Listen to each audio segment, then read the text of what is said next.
ವಿದ್ಯಾರ್ಥಿಗಳೇ, ಹಿಂದಿನ ತರಗತಿಯಲ್ಲಿ ನೀವು ಪ್ರತಿಭೆಯನ್ನು ಕುರಿತು ಕಾವ್ಯದ ಜನನಿ ಹೇಗೆ ಪ್ರತಿಭೆ ಕಾರಣ ಆಗಿದೆ ಅನ್ನೋದನ್ನು ತಿಳ್ಕೊಂಡ್ರಿ. ಈಗ ಹಾಗಾದರೆ ಪ್ರತಿಭೆ ಹೊಂದಿದ್ರೆ ಸಾಕಾ? ಅದರ ಜೊತೆಗೆ ಇನ್ನೇನು ಅಂಶಗಳು ಕವಿತಾ ನಿರ್ಮಾಣದಲ್ಲಿ ಪ್ರಮುಖ ಆಗುತ್ತೆ ಅನ್ನೋದನ್ನು ಈ ತರಗತಿಯಲ್ಲಿ ನಾವು ಚರ್ಚಿಸ್ತಾ ಹೋಗೋಣ. ಇಲ್ಲಿ ಕವಿತ್ವಕ್ಕೆ ಅಷ್ಟಮಾತೆಯರು 8 ಜನ ತಾಯಂದಿರು ಅಂತ ರಾಜಶೇಖರ ಹೇಳ್ತಾನೆ.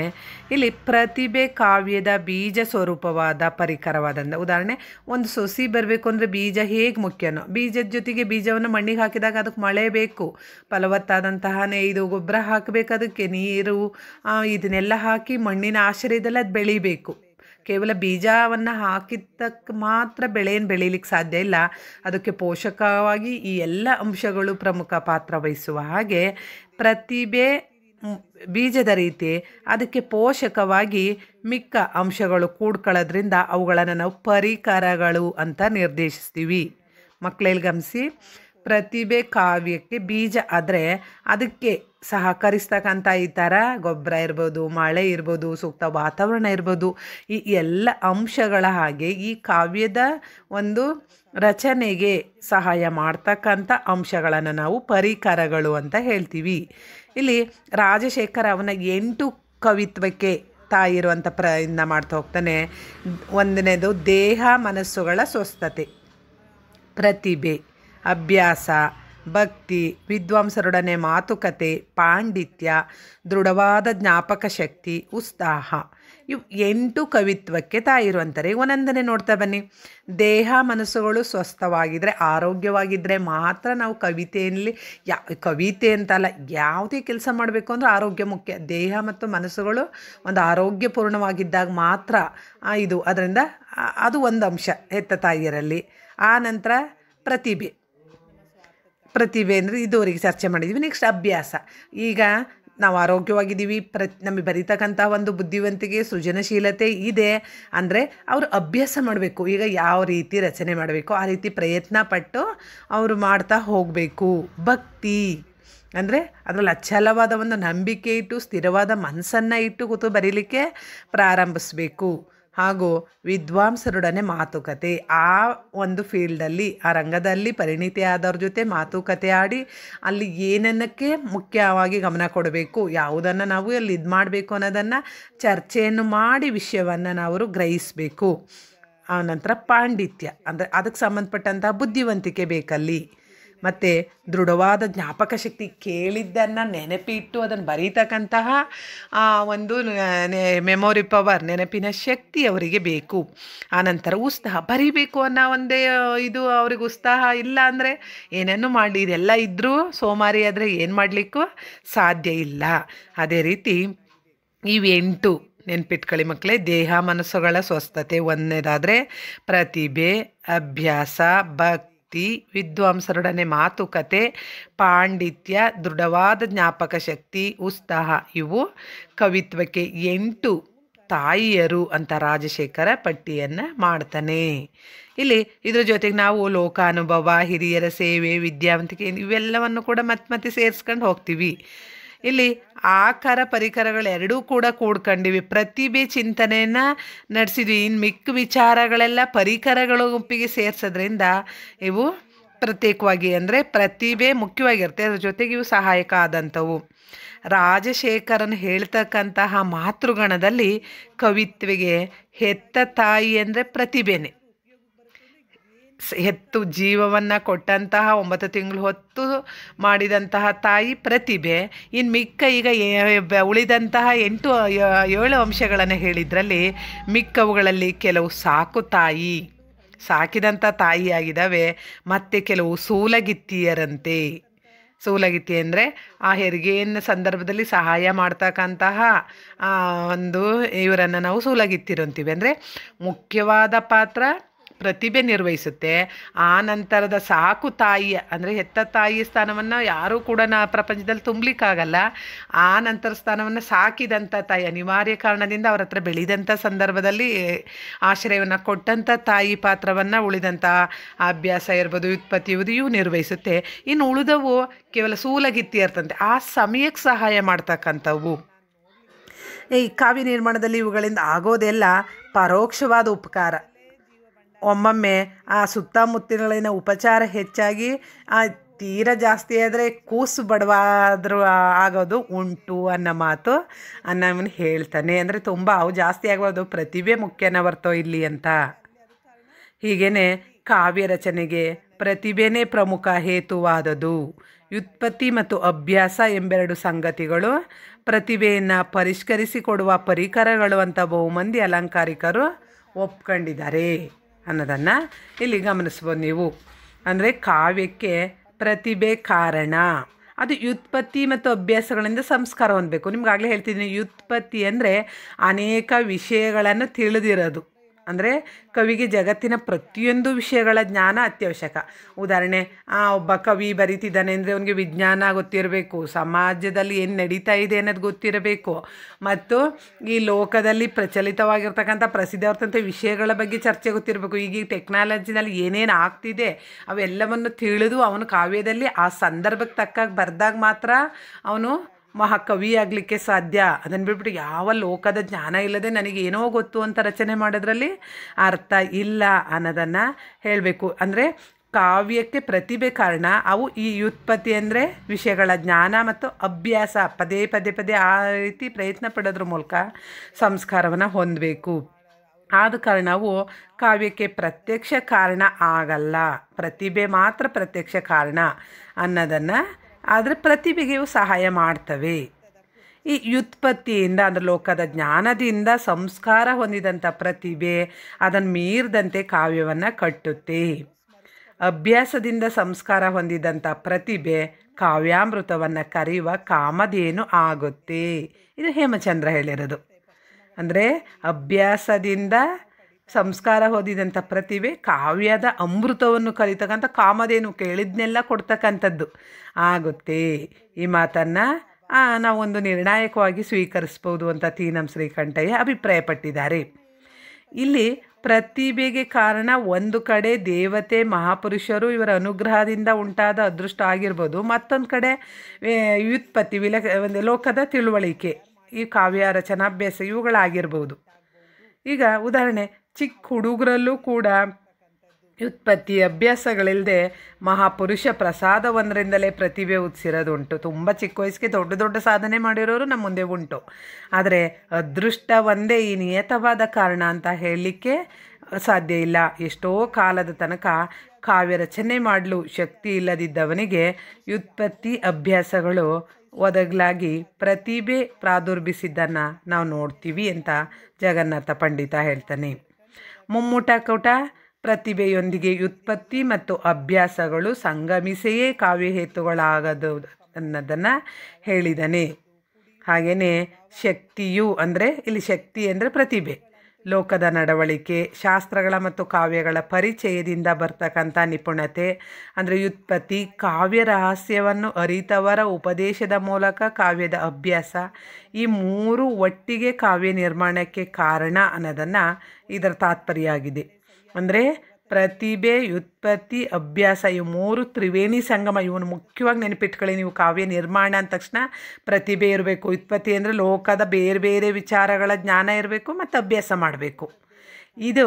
ಇವೆರಡೂ ಕೂಡ ಇದಾದಾಗಲೇ ಕಾವ್ಯ ರಚನಾ ಲಭ್ಯವಾಗುತ್ತೆ ಅನ್ನೋದು ಮುಖ್ಯ ಆಗಿದೆ. ಪ್ರತಿಭೆಯೊಂದಿಗೆ ವ್ಯುತ್ಪತ್ತಿ ಮತ್ತು ಅಭ್ಯಾಸಗಳ ಸಂಗಮವಾಗಲೇಬೇಕೆಂಬುದಕ್ಕೆ ದಂಡಿ ಈ ಮಾತುಗಳು ಅತ್ಯಂತ ಮನನಯೋಗ್ಯವಾಗಿವೆ. ಸ್ವಭಾವ ಸಿದ್ಧವಾದ ಪ್ರತಿಭೆ, ಅಸ್ಖಲಿತವಾದ ವಿದ್ಯೆ, ಸತತವಾದ ಅಭ್ಯಾಸ, ಈ ಮೂರು ಕಾವ್ಯರಚನಾ ಸಂಪತ್ತಿಗೆ ಕಾರಣ. ಈ ಜನ್ಮಾಂತರ ಸಂಸ್ಕಾರದಿಂದ ಲಬ್ಧವಾದಂಥ ಅದ್ಭುತ ಪ್ರತಿಭೆ ಒಂದು ವೇಳೆ ಇಲ್ಲದಿದ್ದರೂ ಕೂಡ ಶುದ್ಧವಾದ ಪಾಂಡಿತ್ಯ ಮತ್ತು ಪ್ರಯತ್ನಗಳಿಂದ ವಾಗ್ದೇವಿಯನ್ನು ಆರಾಧಿಸಿದರೆ ನಿಶ್ಚಯವಾಗಿ ಅವಳ ಅನುಗ್ರಹವನ್ನು ಮಾಡೇ ಮಾಡ್ತಾಳೆ ಅಂತ ದಂಡಿ ಇಲ್ಲಿ ಹೇಳ್ತಾನೆ. ಹಾಗೂ ಮುಂದೆ ಬಂದರೆ ಬಹುಜ್ಞತಾ ವ್ಯುತ್ಪತ್ತಿ. ವ್ಯುತ್ಪತ್ತಿ ಅಂದರೆ ಏನು? ರಾಜಶೇಖರ ಹೇಳ್ತಾನೆ, ಬಹುಜ್ಞತಾ ವ್ಯುತ್ಪತ್ತಿ ಇತ್ಯಾಚಾರ್ಯ ಅಂದರೆ ಬಹುಜ್ಞತೆಯೇ ವ್ಯುತ್ಪತ್ತಿ ಅಂತ ಇವನ ಅರ್ಥ. ಅಂದರೆ ಅನೇಕ ತುಂಬ ಹೆಚ್ಚು ವಿಷಯಗಳನ್ನು ತಿಳಿದಿರೋದೇ ವ್ಯುತ್ಪತ್ತಿ. ಅರ್ಥ ಮಾಡ್ಕೊಳ್ಳಿ ಮಕ್ಕಳೇ. ಬಹುಜ್ಞತಾ ವ್ಯುತ್ಪತ್ತಿ ಅಂದರೆ ಅನೇಕ ವಿಷಯಗಳನ್ನು ತಿಳಿದಿರ್ತಕ್ಕಂಥದ್ದೇ ವ್ಯುತ್ಪತ್ತಿ.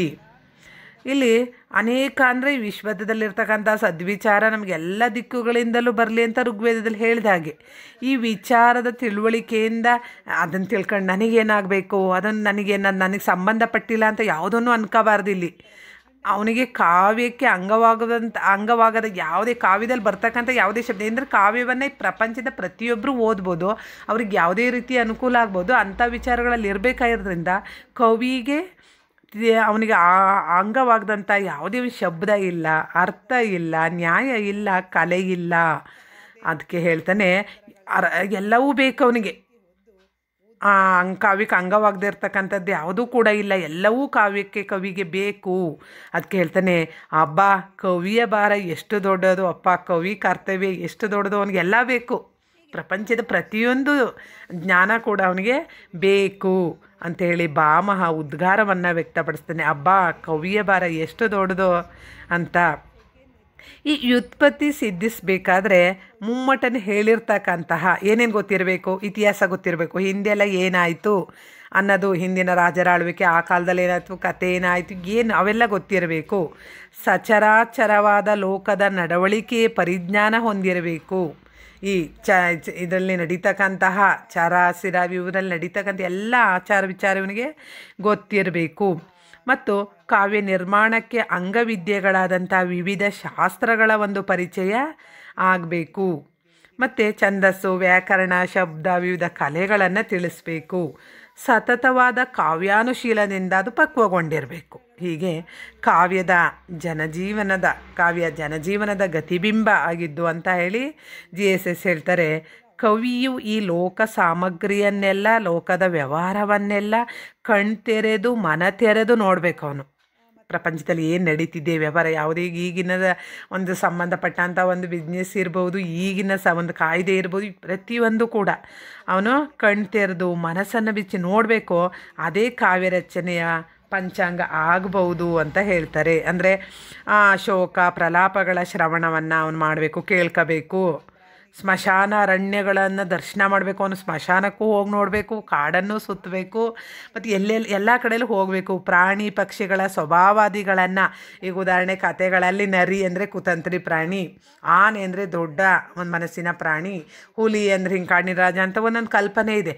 ಹಾಗೆ ಅವುಗಳ ಸ್ವಭಾವ ಏನು, ಯಾವುದು ತಂತ್ರ, ಇದಕ್ಕೆ ಉದಾಹರಣೆ. ಹೀಗೆ ಪ್ರಾಣಿ ಪಕ್ಷಿಗಳ, ನಾಯಿ ಅಂದರೆ ನಿಯತ್ತಿಗಿದು, ಹೀಗೆ ಎಲ್ಲ ಪ್ರಾಣಿಗಳ ಇದು ಅವನಿಗೆ ಪರಿಚಯ ಆಗಿರಬೇಕು.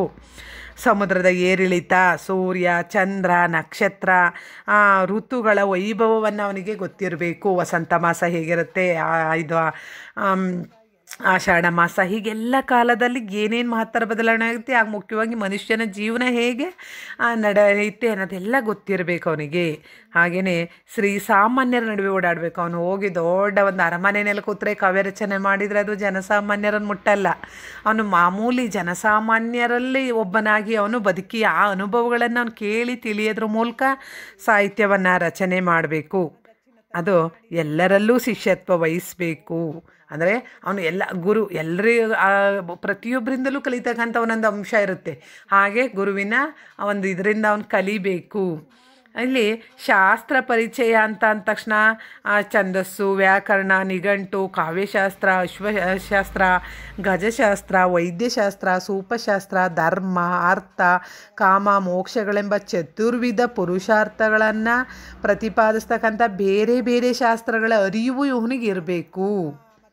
ಈಗ ನಿಮ್ಗೆ ಅರ್ಥ ಆಯಿತು. ಉಚಿತ ಅನುಚಿತ ವಿವೇಕ ವ್ಯುತ್ಪತ್ತಿ, ಯಾವುದು ಉಚಿತವಾದದ್ದು, ಅನುಚಿತ ಎಂಬುದರ ವಿವೇಚನೆ, ಅನುಚಿತ ಈಗ ಅದು ಅವಶ್ಯಕತೆ ಇಲ್ಲ, ಅದು ಉಚಿತ ಅಲ್ಲ ಅನ್ನೋದನ್ನು ತಿಳಿತಕ್ಕಂಥದ್ದು ವ್ಯುತ್ಪತ್ತಿ, ಲೋಕದ ತಿಳುವಳಿಕೆ ಅನ್ನೋದನ್ನು. ಪ್ರತಿಭೆ ಮತ್ತು ವ್ಯುತ್ಪತ್ತಿಗಳು ಎರಡನ್ನೂ ಕೂಡ ಇಲ್ಲಿ ಒಂದಕ್ಕೊಂದು ಬೆಸೆದ್ರೆ ಅದು ಒಳ್ಳೆಯದಾಗುತ್ತೆ. ಅಂದರೆ ಲೋಕದ ಜ್ಞಾನ ಮತ್ತು ಪ್ರತಿಭೆ ಎರಡೂ ಕೂಡ ಒಟ್ಟಾಗಿ ಸೇರಿದಾಗ ಒಂದು ಉತ್ತಮ ಕಾವ್ಯದ ರಚನೆ ಸಾಧ್ಯ ಅನ್ನೋದನ್ನು ಇಲ್ಲಿ ಹೇಳ್ತಾನೆ. ಈ ಕ್ಷೇಮೇಂದ್ರ ಅದಕ್ಕೊಂದು ಇದನ್ನು ಹೇಳ್ತಾನೆ, ನಾಟಕ ಅಭಿನಯವನ್ನು ನೋಡಬೇಕು, ಒಂದು ನಾಟಕ ನಡೀತಿದೆ ಅದನ್ನು ನೋಡಬೇಕು, ಆ ಸುಂದರವಾದ ಚಿತ್ರಗಳನ್ನು ನಿರೀಕ್ಷಿಸಬೇಕು, ಶಿಲ್ಪಿಗಳ ಕೌಶಲ್ಯವನ್ನು ಪರಿಶೀಲಿಸಬೇಕು ಮತ್ತು ವೀರ ಯುದ್ಧಾವಲೋಕನವನ್ನು ಮಾಡಬೇಕು, ರಹಸ್ಯದ ಸಂಗತಿಗಳಲ್ಲಿ ಆಸಕ್ತಿ ಇರಬೇಕು, ಇವನಿಗೆ ಇನ್ನೊಬ್ಬರ ಕಲ್ಪನೆಗಳನ್ನು ಮೀರಿಸ್ತಕ್ಕಂಥ ಹುರುಡಿರಬೇಕು. ನೋಡಿ, ಕವಿ ಆಗಬೇಕು ಅಂದರೆ ಸುಮ್ಮನೆ ಏನೋ ಒಂದು ಕವಿತೆಯನ್ನು ಓದಿದ ತಕ್ಷಣ ನಾವು ಸುಲಭವಾಗಿ ತೀರ್ಮಾನ ಮಾಡ್ತೀವಲ್ಲ, ಆಗಲ್ಲ. ಹೀಗೆ ನಾಟಕ ನೋಡ್ತಕ್ಕಂಥ ಎಲ್ಲವನ್ನು ಆಸಕ್ತಿ ಇವು ಎಲ್ಲ ಕೂಡ ಅವನಲ್ಲಿ ಇರಬೇಕು. ಮತ್ತು ಕಾವ್ಯಾನುಶೀಲನ, ಮಹಾಕಾವ್ಯಗಳು, ಇತಿಹಾಸ ಇತ್ಯಾದಿ ಅನೇಕ ಜನದ ಮಹಾಕಾವ್ಯಗಳನ್ನು ಇವನು ಓದಿರಬೇಕು. ಕವಿ ಶ್ರದ್ಧೆಯಿಂದ ಓದಬೇಕು. ಸಹವಾಸ ಕವಿರೈ ಮಹಾಕಾವ್ಯಾರ್ಥ ಚರ್ವಣ ಮಾಯುತ್ನಂ ಅಂತ ಇವನು ಹೇಳ್ತಾನೆ. ಕವಿ ಸದಾ ಜಾಗೃತನಾಗಿರಬೇಕು, ಮೈಯೆಲ್ಲ ಕಣ್ಣಾಗಿರಬೇಕು, ಇವನು ಯಾವಾಗಲೂ ಮೈಯೆಲ್ಲ ಕಿವಿಯಾಗಿರಬೇಕು. ನಿಜವಾದ ಕವಿಗೆ ವರ್ತಮಾನದ ವಾಸ್ತವಾನುಭವ ಎಷ್ಟು ಮುಖ್ಯನೋ ಪರಂಪರಾಗತವಾದ ಹಿಂದಿನ ಅನುಭವ ಕೂಡ ಅಷ್ಟೇ ಮುಖ್ಯ. ಇವುಗಳಲ್ಲಿ ಪರಂಪರೆಯ ಅರಿವು ಕವಿಗೆ ಮೈಗೂಡೋದು ತನ್ನ ಪರಿಸರದ ಹಾಗೂ ಪೂರ್ವ ಕವಿಗಳ ಕೃತಿಗಳ ಅಧ್ಯಯನದ ಮೂಲಕನೇ ಅನ್ನೋ JSS ಮಾತು ಇಲ್ಲಿ ತುಂಬ ಗಮನಾರ್ಹ ಆಗಿದೆ. ಅಂದರೆ ಲೋಕಜ್ಞಾನ, ಲೋಕದ ಈ ಪ್ರಪಂಚ ಹೇಗಿದೆ, ಇಲ್ಲಿಗೆ ಏನು ಬೇಕು ಅನ್ನೋದು ಗೊತ್ತಿಲ್ಲದೇ ಒಂದು ಕಾವ್ಯ ಯಾರನ್ನು ಕೂಡ ಮೆಚ್ಚಿಸಲಿಕ್ಕೆ ಇಲ್ಲಿ ಸಾಧ್ಯ ಆಗಲ್ಲ ಅನ್ನೋದನ್ನು ಇಲ್ಲಿ ಹೇಳ್ತಾ ಇಲ್ಲಿ ನಿಮಗೀಗ ಬಹುಜ್ಞತಾ ವ್ಯುತ್ಪತ್ತಿ. ನೆಕ್ಸ್ಟ್ ಬಂದರೆ ಉಚಿತಾನುಚಿತ ವಿವೇಕ. ಅಂದರೆ ವ್ಯುತ್ಪತ್ತಿಯ ಇನ್ನೊಂದು ಪ್ರಮುಖವಾದ ಮುಖವನ್ನು ಉದ್ಘಾಟಿಸ್ತಾ ರಾಜಶೇಖರ ಹೇಳ್ತಾನೆ, ಉಚಿತಾನುಚಿತ ವಿವೇಕೋ ವ್ಯುತ್ಪತ್ತಿ. ಯಾವುದು ಉಚಿತ ಯಾವುದುದು ಅನುಚಿತ ಯಾವುದು ಎಂಬುದರ ವಿವೇಚನೆ ಉತ್ಪತ್ತಿಯ ಸೂತ್ರವನ್ನು ಅವನು ಮಂಡಿಸ್ತಾನೆ. ಇಲ್ಲಿ ವ್ಯುತ್ಪತ್ತಿ ಅಂದರೆ ಪ್ರತಿಭೆಗೆ ಉಪಯೋಗವಾಗುವ ಸಮಸ್ತ ವಸ್ತುಗಳ ಹಿಂದೂ ಮುಂದನ್ನು ವಿಮರ್ಶಿಸ್ತಕ್ಕಂಥ ಒಂದು ವಿಚಕ್ಷಣತೆ. ಈ ಅಭಿನವಗುಪ್ತನ ಈ ಮಾತು ಕೂಡ ರಾಜಶೇಖರನ ಸೂತ್ರಕ್ಕೆ ಹೊಂದ್ಕೊಳ್ಳುತ್ತೆ. ಇಲ್ಲಿ ಕಾವ್ಯದಲ್ಲಿ ಯಾವುದನ್ನು ಹೇಗೆ ಹೇಳಬೇಕು, ಎಷ್ಟು ಹೇಳಬೇಕು, ಸಂಗ್ರಹಿಸಿ ಯಾವುದನ್ನು ಸಿಂಪಲ್ ಮಾಡಿ ಹೇಳಬೇಕು, ಯಾವುದನ್ನು ತುಂಬ ವಿವರಣೆ ಕೊಟ್ಟು ಹೇಳಬೇಕು, ಯಾವುದನ್ನು ಹೇಳಬಾರ್ದು ಎಂಬುದನ್ನೆಲ್ಲ ನಿಶ್ಚಯಿಸಿ ತೀರ್ಮಾನ ಮಾಡ್ಕೋಬೇಕು ಕವಿಯಲ್ಲಿ. ಅದೇ ಉಚಿತಾನುಚಿತ ವಿವೇಕ. ಸುಮ್ಮನೆ ಕಂಡಿದ್ದನ್ನೆಲ್ಲ ಹೇಳಿದರೆ ಅದೊಂದು ವರದಿ ಆಗುತ್ತೆ. ನ್ಯೂಸ್ ಇದರಲ್ಲಿ ಏನೋ ಬರೀತಾರಲ್ಲ, ಹೀಗೆ ಅವನಲ್ಲಿ ಹೋದಾಗಿ ನಡೀತು ಅಂತ. ಆದರೆ ಕವಿಗಳಾದವರು ಇದೆಲ್ಲವನ್ನು ಯಾವುದನ್ನು ಎಷ್ಟು ಹೇಗೆ ಯಾವಾಗ ಹೇಳಬೇಕು ಅನ್ನೋ ಅರಿವು ಅವನಿಗಿರಬೇಕು. ಮತ್ತು ನವೋಲ್ಲೇಖ ಶಾಲಿಯಾದ ಕವಿ ಪ್ರತಿಭೆ ಅಭಿವ್ಯಕ್ತಿಯ ಸಂದರ್ಭದಲ್ಲಿ ಬಹುಜ್ಞತೆಯಿಂದ ದತ್ತವಾದಂಥ ಅನುಭವ ದ್ರವ್ಯ ಅನ್ನೋ ಒಂದು ವ್ಯವಸ್ಥೆ ತರುತ್ತೆ. ಹೀಗೆ ವ್ಯವಸ್ಥೆಗೆ ತರ್ತಕ್ಕಂಥ ಕ್ರಿಯೆಯಲ್ಲಿ ಪ್ರವೃತ್ತವಾಗ್ತಕ್ಕಂಥದ್ದು ಉಚಿತಾನುಚಿತ ವಿವೇಕ ರೂಪದ ವಿಮರ್ಶನ ಪ್ರಜ್ಞೆನೇ ಆಗಿದೆ. ರುದ್ರಟ ಕೂಡ ಇದನ್ನೇ ರಾಜಶೇಖರನ ಸೂತ್ರಕ್ಕೆ ಸಂವಾದಿಯಾಗಿ ಹೇಳ್ತಾನೆ. ಇಲ್ಲಿ ಛಂದಸ್ಸು, ವ್ಯಾಕರಣ, ನೃತ್ಯಾದಿ ಕಲೆಗಳು, ಲೋಕಸ್ಥಿತಿ, ಪದಾರ್ಥಗಳ ವಿಶೇಷ ಜ್ಞಾನದಿಂದ ಬರ್ತಕ್ಕಂಥ ಉಚಿತ್ವ ಪರಿಜ್ಞಾನ ಎಂಬ ಇದು ಸಾರಸ್ವತ ವ್ಯುತ್ಪತ್ತಿ ಆಗಿದೆ. ಅಂದರೆ ಸಹೃದಯನ ಕಡೆಯಿಂದಲೂ ಕೂಡ ವ್ಯುತ್ಪತ್ತಿ ಎಂಬ ಶಬ್ದಕ್ಕೆ ಸಾರ್ಥಕತೆಯುಂಟು ಅಂತ JSS ಹೇಳ್ತಾರೆ. ಇಲ್ಲಿ ಕಾವ್ಯ ನಾಟ್ಯಾದಿಗಳ ಸಂದರ್ಭದಲ್ಲಿ ಸಹೃದಯನಿಗೆ ಆಹ್ಲಾದ ಒದಗೋದ್ರ ಜೊತೆಗೆ ಅನೇಕ ವಿಷಯಗಳನ್ನು ಕುರಿತು ತಿಳುವಳಿಕೆ ದೊರೆಯೋದ್ರಿಂದ ಅವನು ವ್ಯುತ್ಪನ್ನಮತಿಯಾಗ್ತಾನೆ ಅಂತ ಮುಂತಾಗಿ ಇವರು ವಿವರಿಸ್ತಾರೆ. ಇಲ್ಲಿ ಉಚಿತಾನುಚಿತ ಎಂಬುದು ಒಂದರ್ಥದಲ್ಲಿ ಪ್ರತಿಭೆಯನ್ನು ನಿಯಂತ್ರಣ ಮಾಡ್ತಕ್ಕಂಥದ್ದಾಗಿದೆ. ಪ್ರತಿಭೆ ಇದೆ ಅಂತ ಹೇಳಿ ಹೇಗೆ ಬೇಕಾದರೂ ಅದನ್ನು ಉಪಯೋಗಿಸ್ಕೊಳ್ಳೋಕ್ಕಲ್ಲ, ಅದನ್ನು ಹೇಗೆ ಎಲ್ಲಿ ಸರಿ ತಪ್ಪು ನಿರ್ಧಾರ ಮಾಡಬೇಕೀಗ. ಪ್ರತಿಭೆ ಅನ್ನೋದು ಒಂದು ಚುರುಕಾಗಿ ಓಡ್ತಕ್ಕಂಥ ಕುದುರೆ ಇದ್ದ ಹಾಗೆ. ಆದರೆ ಅದು ಕಡಿವಾಣ ಹಾಕಿ ಪ್ರತಿಭೆ ಸುಮ್ಮನೆ ಓಡುತ್ತೆ, ಅದಕ್ಕೆ ಯಾವ ದಾರಿನಲ್ಲಿ ಹೋಗಬೇಕು, ಗುರಿ ತಲುಪಲಿಕ್ಕೆ ಅದು ಗೊತ್ತಿಲ್ಲ. ಆದರೆ ಅದು ಕಡಿವಾಣ ಹಾಕಿ ಇದನ್ನು ಚಾವಟಿಯನ್ನು ಕೈಯಲ್ಲಿ ಹಿಡ್ಕೊಂಡು ಎಲ್ಲಿ ಎತ್ತ ಓಡಿಸ್ಬೇಕೋ ಹಂಗೆ ತಿರುಗಿಸ್ಬೇಕು. ತಿರುಗಿಸಿ ಹಿಂದಕ್ಕೆ ಜಗ್ಗಬೇಕೋ ಇಲ್ಲ ಜಗ್ಗಿದ ಸರಿಯಾದ ದಾರಿನಲ್ಲಿ ನಡೆಸಬೇಕಾದಂಥ ಸಾರಥಿ ಈ ಕವಿಯ ರಸಾವೇಶ. ಈ ಕವಿಯ ಅನಾವಧಾನದಿಂದ ಕಟ್ಟು ಸಡಲಿ ಕಲ್ಪನೆ ಅತ್ತಿತ್ತ ಏನಾದರೂ ಜಾರಿದರೆ ರಸಬತ್ತಿಗೆ ಭಂಗ ಉಂಟಾಗುತ್ತೆ. ಕುದುರೆನ ಹೇಗೆ ಅದರ ಕಡಿವಾಣ ಜೀನ್ ಹಾಕೋದು ಅಂತೀವಲ್ಲ, ಹಾಗೆ ಅದನ್ನು ಸರಿಯಾಗಿ ಓಡಿಸ್ಬೇಕು. ಹಾಗೆ ಪ್ರತಿಭೆ ಇದ್ದ ಮಾತ್ರಕ್ಕೆ ಅವನಿಗೆ ಸುಮ್ಮನೆ ಬರ್ಕೊಂಡೋದು ಏನೇನೋ. ಅದಕ್ಕೆ ಕೆಲವರು ತುಂಬ ಬುದ್ಧಿವಂತರು ಇರ್ತಾರೆ, ಅವ್ರು ಏನೂ ಒಂದು ಸಾಧನೆನ ಮಾಡಲಿಕ್ಕಾಗಲ್ಲ. ಏಕೆಂದರೆ ಅವ್ರು ಎಲ್ಲಿ ಹೋಗಬೇಕೋ ಅಲ್ಲಿ ಆ ಪ್ರತಿಭೆಯನ್ನು ಹಿಡ್ಕೊಂಡು ಹೋಗೋಕ್ಕೆ ಅವರು ಪ್ರಯತ್ನ ಪಟ್ಟಿರಲ್ಲ. ಹಾಗೆ ಹೀಗೆಲ್ಲ ಆಗದಂತೆ ಪ್ರತಿಭೆಯನ್ನು ಉಚಿತಾನುಚಿತ ವಿವೇಕವು. ಇಲ್ಲಿ ನಿಮಗೆ ಟಿಪ್ಪಣಿ ಕೇಳ್ಬೋದು ಮಕ್ಕಳೇ. ಉಚಿತಾನುಚಿತ ವಿವೇಕ ವ್ಯುತ್ಪತ್ತಿ ವಿವರಿಸಿ ಚರ್ಚಿಸಿ ಅಂತ ಹೇಳಿ 5 ಮಾರ್ಕ್ಸಿಗೆ ಟಿಪ್ಪಣಿ ಕೇಳ್ಬೋದು. ಇಲ್ಲ ಬಹುಜ್ಞತಾ ವ್ಯುತ್ಪತ್ತಿ, ಇವೆಲ್ಲ ರಾಜಶೇಖರ ಹೇಳಿರ್ತಕ್ಕಂಥ ವ್ಯಾಖ್ಯೆಗಳಾಗಿದೆ. ಇದ್ರ ಬಗ್ಗೆ ಈಗ ಹೀಗೆ ಈ ಕುದುರೆ ಇದನ್ನೆಲ್ಲ ಉದಾಹರಣೆ ಕೊಟ್ಟು ಕೆಲವೊಂದು ವ್ಯಾಖ್ಯೆಗಳನ್ನು ಬರೆದು ನೀವು ಬರೀಬೇಕಾಗುತ್ತೆ. ಇಲ್ಲಿ ಪಾಂಡಿತ್ಯದ ಹೆಚ್ಚಳದಿಂದ ಉಂಟಾಗಬಹುದಂಥ ಕ್ಲೇಶವನ್ನು ಉಚಿತಾನುಚಿತ ಪ್ರಜ್ಞೆ ಪರಿಹರಿಸ್ತದೆ ಅಂತ ತಾನೇ ಪ್ರೌಢ ಅಂತ ಹೆಮ್ಮೆ ಮಾಡ್ಕೊಂಡು ಶ್ರೀಸಾಮಾನ್ಯರನ್ನು ಅಸಡ್ಡೆ ಮಾಡಿ ವಿದ್ವಾಂಸರ ಶ್ಲಾಘನೆಯನ್ನು ನಿರೀಕ್ಷತಕ್ಕಂಥ ಪ್ರವೃತ್ತಿಗೂ ಕೂಡ ಉಚಿತಾನುಚಿತ ಪ್ರಜ್ಞೆ ಕಡಿವಾಣ ಹಾಕಬಲ್ದು. ಇಲ್ಲಿ ಕಾವ್ಯರಸ ಅರ್ಥ ಪ್ರತೀತಿ ಪ್ರವಾಹದಂತೆ ಉಕ್ಕರ್ದು ಯಾವ ತಡೆನೂ ಇಲ್ದನೆ ಸಹೃದಯರ ಅಂತರಂಗವನ್ನು ತುಂಬ್ಕೋಬೇಕು. ಹಾಗಲ್ಲದೆ ಕವಿ ತನ್ನ ವಿಚಾರಗಳನ್ನು ಒಗಟೆಯಂತೆ ಗೂಢವಾಗಿಸಿದರೆ ಏನು ಫಲ, ಅದು ಅರ್ಥ ಆಗಬೇಕು ನೋಡಿದ ತಕ್ಷಣ. ಅದೇ ರೀತಿ ಆ ಕಾವ್ಯ ಅರ್ಥವಾಗಬೇಕು ಅಂದರೆ ವ್ಯಾಖ್ಯಾನ ಬೇಕು, ಅದು ಟೀಕೆ ಬೇಕು, ಅದು ಟಿಪ್ಪಣಿ, ಆ ಭಾಷೆಗಳು ಬೇಕು. ಅಂದರೆ ಹಾಗೆ ಬರೆದವನು ಕವಿ ಎಂಬ ಲೆಕ್ಕಕ್ಕೆ ಬರ್ತಾನೆ ಹೊರತು ಅರ್ಥವನ್ನು ಕೊಡ್ತಕ್ಕಂಥ ಕಾವ್ಯಾವಲೋಕನ ಪದ್ಯವೊಂದನ್ನು ತೀನಂಶ್ರೀ ಅದಕ್ಕೆ ಉದಾಹರಣೆ ಹೇಳ್ತಾರೆ. ಉಚಿತಾನುಚಿತ ಪ್ರಜ್ಞೆಯ ಕೊರತೆಯನ್ನು ಸೂಚಿಸ್ತಕ್ಕಂಥ ಅವ್ಯುತ್ಪತ್ತಿ ಎಂಬ ಶಬ್ದದತ್ತ ತ್ರೀನಂಶ್ರೀ ಹೇಳ್ತಾ ಜಿಜ್ಞಾಸುಗಳ ಗಮನ ಸೆಳೆದು ಅಭಿನವ ಗುಪ್ತನು ಶಬ್ದದ ಅರ್ಥ ಸ್ವಾರಸ್ಯಕ್ಕೆ ಗಮನ ಕೊಡದರೆ ಅನುಪ್ರಾಸಾದಿ ಶಬ್ದ ವೈಚಿತ್ರವನ್ನು ತುಂಬುವುದರಲ್ಲೇ ಮಗ್ನನಾಗದನ್ನು ಅವ್ಯುತ್ಪತ್ತಿ ಅಂತ ವಿಸ್ತರಿಸಿರೋದನ್ನು ತೋರಿಸ್ಕೊಟ್ಟಿದ್ದಾರೆ. ಅಂದರೆ ಅಲ್ಲಿ ಏನು ಅರ್ಥ ಸ್ವಾರಸ್ಯಕ್ಕೆ ಬೇರೆಯವ್ರಿಗೆ ಅರ್ಥ ಆಗಬೇಕು, ಕವಿತೆಯನ್ನು ಓದಿದ ತಕ್ಷಣ ಅದಕ್ಕೆ ಗಮನವನ್ನು ಕೊಡದೇ ಕೇವಲ ಶಬ್ದ ಕಠಿಣ ಪದಗಳನ್ನೆಲ್ಲ ತಂದು ತುಂಬಿಟ್ರೆ ಅದು ಅವ್ಯುತ್ಪತ್ತಿ ದ್ವೇಷ, ಅಂದರೆ ಉಚಿತವಲ್ಲದ ಒಂದು ದೋಷ ಆಗುತ್ತೆ ಅಂತ ಹೇಳಿದ್ದಾರೆ. ಈಗ ನಿಮಗೆ ಈ ಕಾವ್ಯದ ಪರಿಕರವಾಗಿ ಪ್ರತಿಭೆ ಮುಖ್ಯ ಆಯಿತು. ಅದ್ರ ಜೊತೆಗೆ ವ್ಯುತ್ಪತ್ತಿ ಅಂದರೆ ಲೋಕದ ವಿಷಯದ ಜ್ಞಾನ ಹೇಗೆ ಮುಖ್ಯ ಅನ್ನೋದು ಹೇಳಿದ್ರಿ. ಅಭ್ಯಾಸ, ಈ ರಾಜಶೇಖರ್ ತನ್ನ ಕಾವ್ಯ ಮೀಮಾಂಸಾ ಗ್ರಂಥದಲ್ಲಿ ಹೇಳ್ತಾನೆ, ಕವಿಚರ್ಯೆ ಮತ್ತು ರಾಜಚರ್ಯೆ ಎಂಬ ಅಧ್ಯಯನವನ್ನೇ ಇವನು ಬರೆದು ಕವಿ ವ್ಯಕ್ತಿತ್ವ ಹೇಗಿರಬೇಕು ಅನ್ನೋದ್ರ ಮೇಲೆ ಒಂದು ತುಂಬಾ ವಿಚಾರಗಳನ್ನು ಬರಿತಾ ಹೋಗ್ತಾನೆ ಅವನು. ಇಲ್ಲಿ ಕವಿಯಾದವನಿಗೆ ಅಭ್ಯಾಸ ಬಲವಿದ್ದಷ್ಟು ಅವನ ಕಾವ್ಯ ಶ್ರೀಮಂತಿಗೆ ಹೆಚ್ಚಾಗೋದ್ರಲ್ಲಿ ಸಂಶಯ ಇಲ್ಲ. ಅವನು ಅಭ್ಯಾಸ ಮಾಡಿದಷ್ಟು ಅದಷ್ಟೇ, ನೀವು ಪ್ರಯತ್ನ ಪಟ್ಟಷ್ಟು ನಿಮ್ಮ ಕೆಲಸ ತುಂಬ ಚೆನ್ನಾಗಾಗುತ್ತೆ. ಗಮನಿಸಿ, ಓದ್ತಾ ಆ ವಿಷಯದ ಬಗ್ಗೆ ನೀವು ಹೆಚ್ಚು ಬರೀತಕ್ಕಂಥದ್ದಾಗಲಿ ಅದರ ಬಗ್ಗೆ ವಿಷಯ ಜ್ಞಾನ ಆಗಲಿ ಜಾಸ್ತಿ ಆಗುತ್ತೆ. ಹಾಗೆಯೇ ಪ್ರತಿಭೆ ಹುಟ್ಟಿನಿಂದ ಇರದಿದ್ರೂ ಕೂಡ ಸ್ವಪ್ರಯತ್ನ ಪಟ್ಟು ಸರಸ್ವತಿಯನ್ನು ಉಪಾಸನೆ ಮಾಡಿದರೆ ಸತತವಾಗಿ ವಿದ್ಯೆಯನ್ನು ಕಲಿತ್ರೆ ಕಾವ್ಯವನ್ನು ರಚಿಸ್ಬೋದು ಅಂತ ಇಲ್ಲಿ ಹೇಳ್ತಾರೆ. ಅಂದರೆ ವ್ಯುತ್ಪತ್ತಿ ತದೋಪಯೋಗಮಸ್ತು ಅಂತಂದರೆ ವ್ಯುತ್ಪತ್ತಿ ಅಂದರೆ ಪ್ರತಿಭೆಗೆ ಉಪಯೋಗವಾಗ್ತಕ್ಕಂಥ ಸಮಸ್ತ ವಸ್ತುಗಳ ಹಿಂದು ಮುಂದನ್ನು ವಿಚಕ್ಷಣೆ. ಇಲ್ಲಿ ಅಭ್ಯಾಸದಿಂದ ಕೂಡ ಮಹಾನ್ ಕವಿಯಾದವನು ಅತಿ ಅವಶ್ಯಕವಾಗಿ ಅವನು ಅಭ್ಯಾಸ ಮಾಡೋದ್ರ ಮೂಲಕ ಸೂಕ್ತ ಅಧ್ಯಯನ ಯಾವೊಂದು ವಿಷಯದ ಮೇಲೆ ಕಾವ್ಯ ರಚಿಸಲಿಕ್ಕೆ ಹೋಗಬಾರ್ದು. ಅವನಿಗೆ ಅಭ್ಯಾಸನೂ ಇರಬೇಕು, ಲೋಕದ ಜ್ಞಾನನೂ ಇರಬೇಕು ಮತ್ತು ಪ್ರತಿಭೆ ಕೂಡ ಇರಬೇಕು ಅಂತೇಳಿ ಈ ಮೂರು ಕೂಡ ಕಾವ್ಯದ ಪರಿಕರಗಳಾಗಿ ಪ್ರಮುಖ ಪಾತ್ರವನ್ನು ವಹಿಸುತ್ತೆ.